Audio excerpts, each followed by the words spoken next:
नमस्कार दोस्तों, हमारे चैनल के जिस एकेडमी में स्वागत है। आज हम बात करने वाले हैं डच कंपनी भारत कब आई। चलिए जानते हैं डच कंपनी भारत कब आए। डच डच 1759 तक रहे भारत में। यह नीदरलैंड या हॉलैंड से भारत आए थे। भारत आए थे। पुर्तगालियों के बाद भारत आए थे। पुर्तगालियों की बाद यह भारत आए थे। भारत आने वाला पहला डच नागरिक कौन था? भारत आने वाला पहला डच नागरिक, चलिए देख लेते हैं। भारत आने वाला पहला डच नागरिक कॉर्नियोलिस डी हॉटमैन था। भारत आने वाला पहला डच नागरिक कॉर्नियोलिस डी हॉटमैन था। चलिए आगे देख लेते हैं। डच डच डच कंपनी की स्थापना 1602 में संसद चार्टर से हुआ था। डच कंपनी की स्थापना 1602 में चार्टर एक्ट से हुआ था।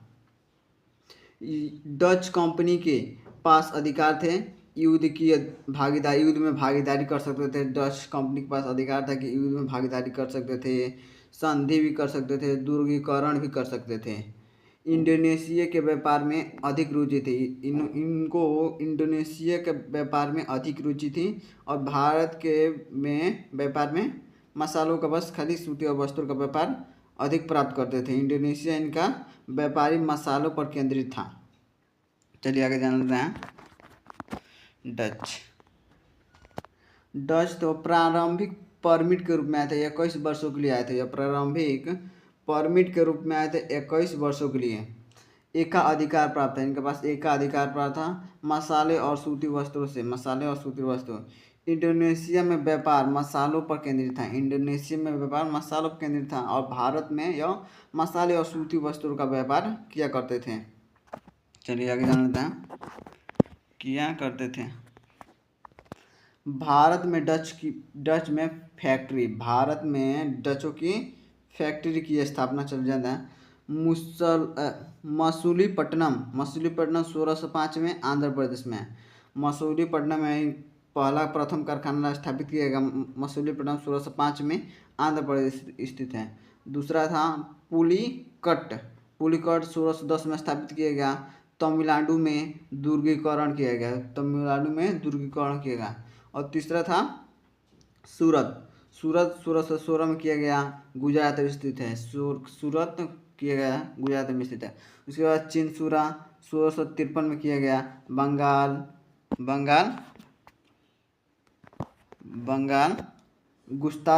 गुस्ताविल किला स्थापित किया गया। कोचीन में 1663 में स्थापित किया गया। केरल में स्थित है। कोचीन 1663 में स्थापित किया गया, केरल में स्थित है। डचों ने तमिलनाडु में दुर्गीकरण करवाया और बंगाल के गुस्ताविल फोर्ट किला का निर्माण कराया।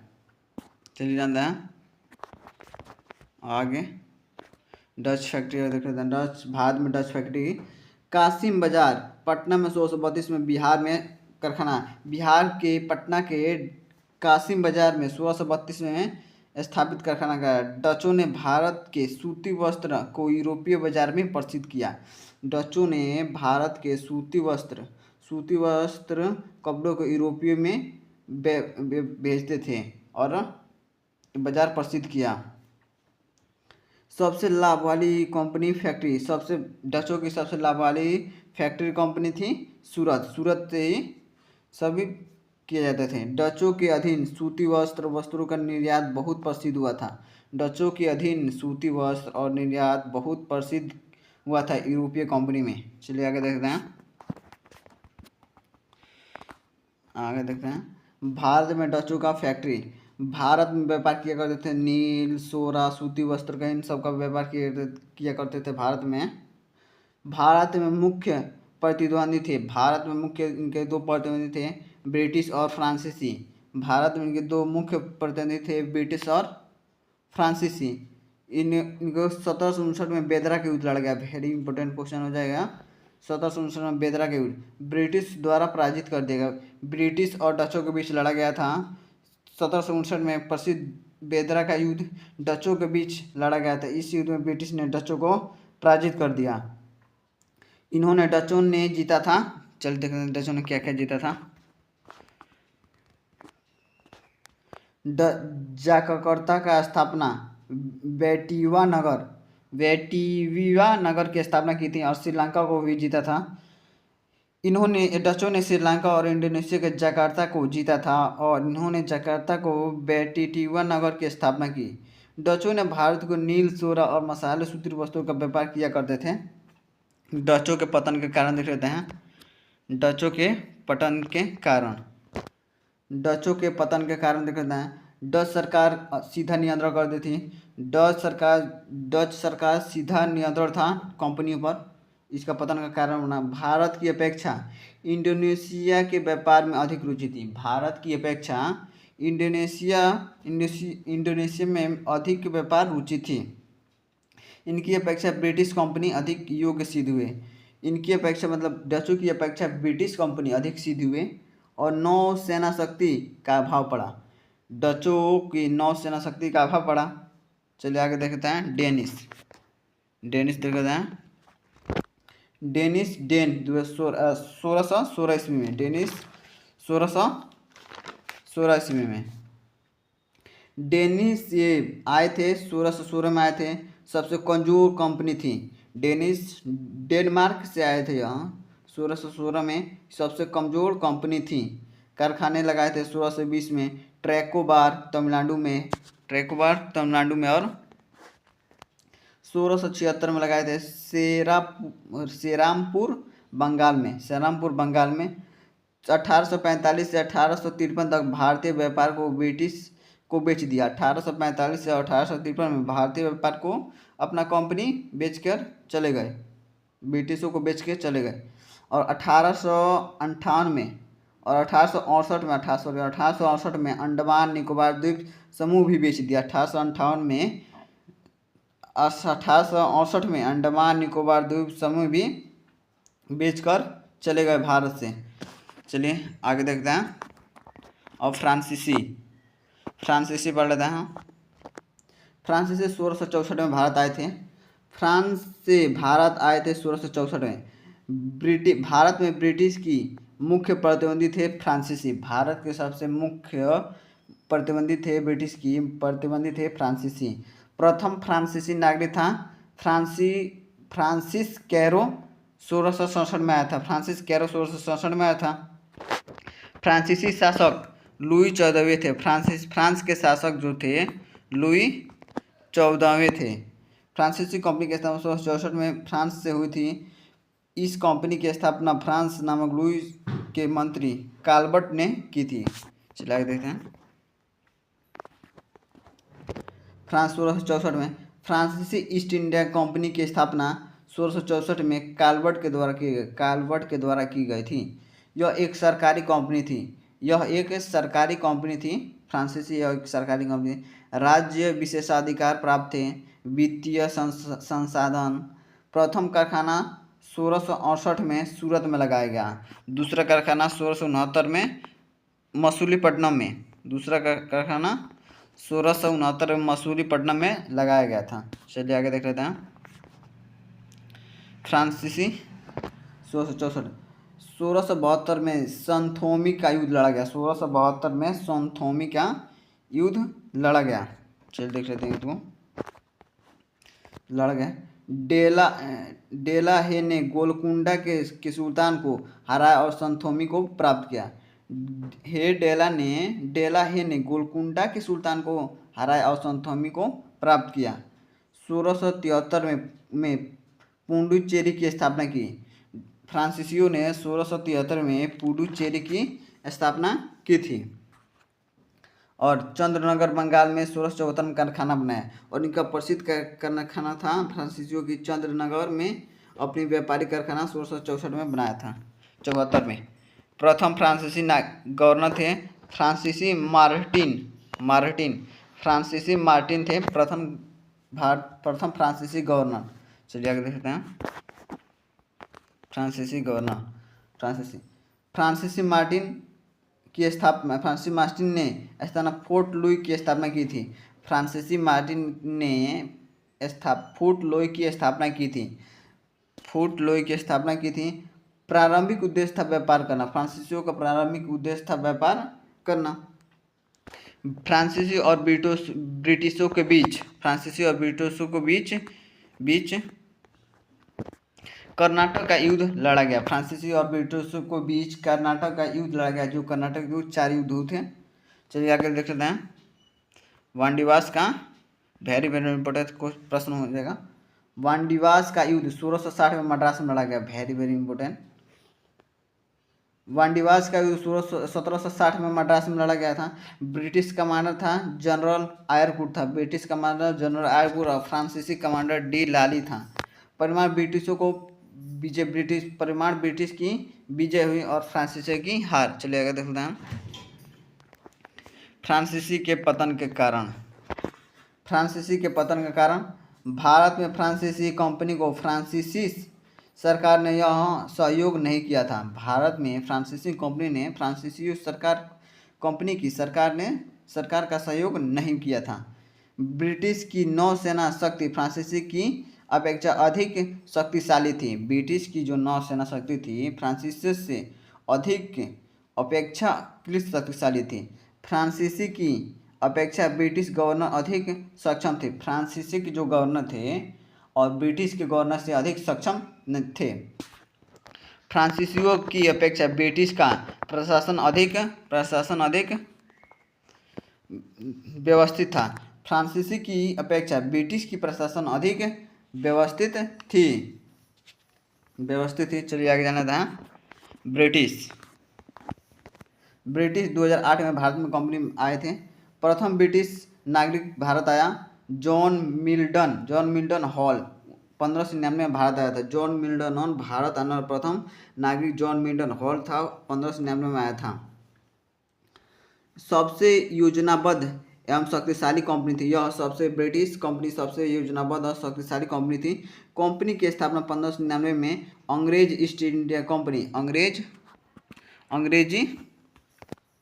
अंग्रेजी ईस्ट इंडिया कंपनी की स्थापना हुई थी 1599 में की हुई थी द्वारा लंदन के मर्चेंट एडवंचर्स के द्वारा किया गया था। कंपनी की स्थापना ब्रिटिश कंपनी की स्थापना 1599 में लंदन के व्यापारी के समूह एक मर्चेंट एडवंचर्स के द्वारा किया गया था। चलिए आगे देख लेते हैं। द्वारा किया गया था ब्रिटिश। 31 दिसंबर 1600 ईस्वी में महारानी ने रॉयल चार्टर द्वारा 15 वर्ष का परमिट दिया था। 31 दिसंबर 1600 एडी में ब्रिटेन के रॉयल चार्टर एक्ट द्वारा ईस्ट इंडिया कंपनी मान्यता और 15 वर्ष के परमिट के पूर्व व्यापार के लिए दिया गया था। ब्रिटिश महारानी एलिजाबेथ टेलर प्रथम थी। इस समय के ब्रिटिश महारानी एलिजाबेथ प्रथम टेलर थी और भारत के व्यापारिक क्षेत्र अब मुगल बादशाह अकबर थे। 1609 में जेम्स प्रथम ने कंपनी को अनिश्चित काल के लिए अनुमति दे दी। कंपनी के 1609 में ब्रिटिश सम्राट जेम्स प्रथम ने कंपनी को अनिश्चित काल के लिए बढ़ा दिया गया और कंपनी प्रारंभिक उद्देश्य व्यापार था। कंपनी का प्रारंभिक उद्देश्य व्यापार था। चलिए आगे देख लेते हैं। प्रारंभिक उद्देश्य व्यापार था। ब्रिटिश 1660 कंपनी की पहली यात्रा जावा और सुमित्रा 1601 में हुई थी।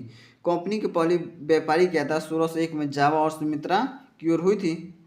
1604 में कंपनी भारत की ओर बढ़ी। 1604 में दक्षिण पूर्व एशिया में भारत की ओर बढ़ी और 1608 में हॉकिंस भारत आए थे।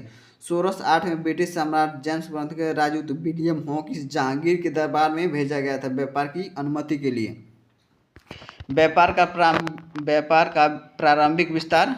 चलिए देखते हैं। व्यापार का प्रारंभिक विस्तार सूरत, अहमदाबाद, भड़ोच, आगरा, बड़ौदा। सूरत से ये सभी कंपनियां नियंत्रित की जाती थी। सूरत से नियंत्रित की जाती थी। सूरत से यह नियंत्रित की जाती थी। चलिए आगे देखते हैं। तीन ब्रिटिश राजदूत। चलिए देख लेते हैं। 3 ब्रिटिश राजदूत जो भारत आए थे। विलियम हॉकिंस 1608 में आगरा में आया था अनुमति हेतु। जहांगीर के दरबार में आया था अनुमति के लिए विलियम हॉकिंस। 400 मॉन्सम और खान की उपाधि दी गई। विलियम्स हॉकिंस को जहांगीर के द्वारा 400 मॉन्सम और खान की उपाधि दी गई थी। फारसी विद्वान था, जहांगीर ने से प्रभावित हुआ खान की उपाधि और 400 मॉन्सम दी थी। अनुमति अनुमति के पश्चात ब्रिटिश ने अपनी पहली फैक्ट्री कैप्टन वेस्ट 1611 में आया था। व्यापार की रियायत आगरा में। सर थॉमस रॉ विस्तार हेतु अजमेर में आया था, कंपनी के विस्तार हेतु अनुमति के लिए। चलिए आगे देखते हैं, ब्रिटिश कारखाने देख लेते हैं। ब्रिटिश कारखाने दक्षिण भारत में मसूलीपट्टनम और पेट्टुल्ली 2011 में 1611 में। अनुमति के पश्चात ब्रिटिश कंपनी ने पहली फैक्ट्री 1611 में मसूलीपट्टनम में स्थापित की थी, परंतु यह फैक्ट्री अस्थायी थी। गोलकुंडा के शासक से सुनहरा फरमान प्राप्त किया था। गोलकुंडा से शासक से ब्रिटिश कंपनी ने सुनहरा फरमान प्राप्त किया था। पूर्वी तट पर फैक्ट्री बालासोर और हरिहरपुर में स्थापित की थी। 1651 में चल देखते हैं, 1651 में हुगली बंगाल ब्रिजमैन ने स्थापित किया था। 1651 में हुगली में कंपनी ब्रिजमैन के द्वारा स्थापित किया गया था। कासिम बाजार पटना में भी स्थापित किया गया था 1651 में। राजमहल में भी 1651 में कंपनी की स्थापना, भारतीय ब्रिटिश कारखाने की स्थापना की गई थी। भारत में ब्रिटिश का प्रथम अस्थायी कारखाना 1612-13 में सूरत में स्थापित की गई थी। प्रथम सूरत स्थापित की गई थी। चलिए देख लेते हैं। 1608 ब्रिटिश फ्रांसीसी डे मद्रास में फोर्ट सेंट जॉर्ज किला की स्थापना 1639 में की थी। फ्रांसीसी डे मद्रास में वेरी इंपॉर्टेंट क्वेश्चन हो जाता है। फोर्ट सेंट जॉर्ज किला की स्थापना 1639 में फ्रांस डी मद्रास ने की थी। बम्बई की स्थापना गेराल्ड अंगियार के द्वारा की गई थी। जॉब चार्नॉक ने कलकत्ता में फोर्ट विलियम की स्थापना की थी। ये भी वेरी इंपॉर्टेंट क्वेश्चन हो जाता है। चलिए आगे देखते हैं। एक अन्य ब्रिटिश कंपनी जो भारत आई थी 1634 में ब्रिटिश संसद के सभी के लिए व्यापार की घोषणा कर दी।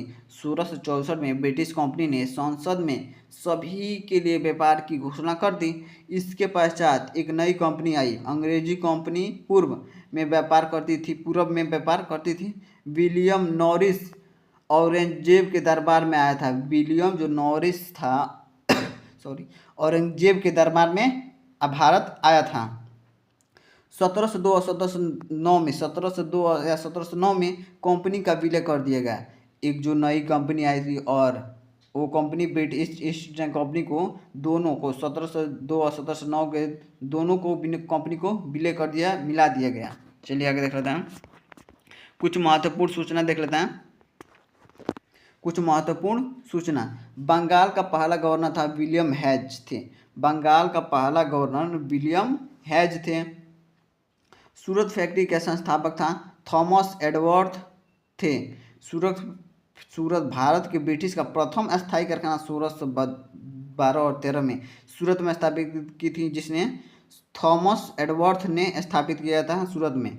सूरत का फैक्ट्री को स्थापित करने वाला व्यक्ति थॉमस एडवर्थ था। सूरत के बाद इन्हें व्यापारिक विस्तार अहमदाबाद, भड़ोच जो आगे बता चुके हैं, भड़ोच आगरा और बड़ौदा में क्षेत्रों में सभी व्यापारी सूरत के नियंत्रित होते थे।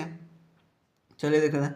1717 में दस्तक प्रणाली कंपनी को मैग्ना कार्टा कहा जाता था। 1717 में फर्रुख शेर के द्वारा दस्तक प्रणाली दिया गया, जिसे कंपनी का मैग्ना कार्टा कहा जाता है।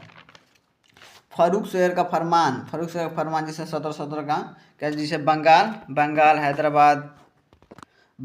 हैदराबाद और गुजरात में स्थापित किया जाता था। यह एक परमिट था जो दस्तक प्रणाली 1717 में दिया गया था। यह एक परमिट था। ब्रिटिश बंगाल के मुक्त व्यापार करे और बदले में 3000